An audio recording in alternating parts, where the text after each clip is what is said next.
how do you interpret that the bond market got spooked like it did? Well, I think investors in the U.S. and around the world are trying to determine what is the new normal in America. You know, I saw an interview on Friday where BlackRock CEO Larry Fink speculated that maybe the 10-year Treasury would go to a 5% yield. He just offered it as a possibility. We don't know where that new normal level is going to be. And we at the Fed have no ability, zero ability, to affect that destination. And I think markets are searching for where are these trade negotiations going to end up. Ultimately, that destination, whether it's a 5% Treasury or 4 or something else, that's 100% determined by trade policy and fiscal policy.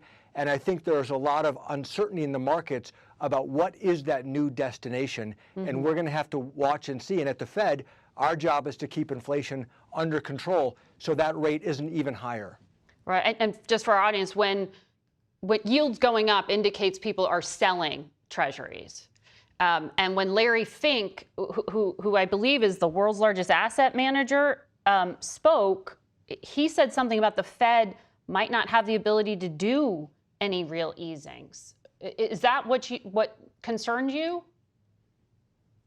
Well, it's not a concern. It's just a recognition of the tools that we have. So we at the Fed, we can manage kind of near-term ups and downs in the economy. But ultimately, where the economy settles in the long run, as a result of all of these renegotiations and these new trade flows and fiscal policy, that new normal is completely out of the central bank's control. We cannot affect that. All we can do is keep inflation expectations anchored and try to manage some of the ups and downs on that journey. But that destination is up to the executive branch and Congress, not the Fed. So the tariffs on things like steel and lumber and all the things you use to build a building and a house, those may raise prices. Shelter already was a big contributor to the inflation rate. What does all this add up to? Do you have any expectations? It certainly sounds like the trajectory is prices going up.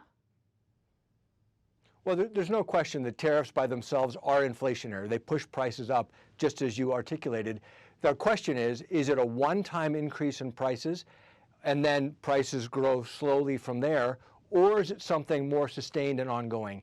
And it's the Fed's job to make sure that it's only a one-time adjustment in prices and nothing longer term than that. So that's the part that we have a role to play here, and we're committed to doing so. But you're right, tariffs push up prices and push down economic activity, and that's a challenging situation because the Fed simply does not have the tools to undo the economic effects of tariffs and a trade war. We can just keep inflation from getting out of hand. And you don't meet again until what, May 7th? In a few weeks we meet, but obviously we are continuing to monitor all the economic data. The economy was fundamentally very healthy January, February, March. The job market has been strong. The underlying inflationary dynamics have been coming down just as we hoped for and we've been trying to engineer. But obviously, this is the biggest, in the last month or so, this is the biggest hit to confidence that I can recall in the 10 years that I've been at the Fed, except for March of 2020 when COVID first hit.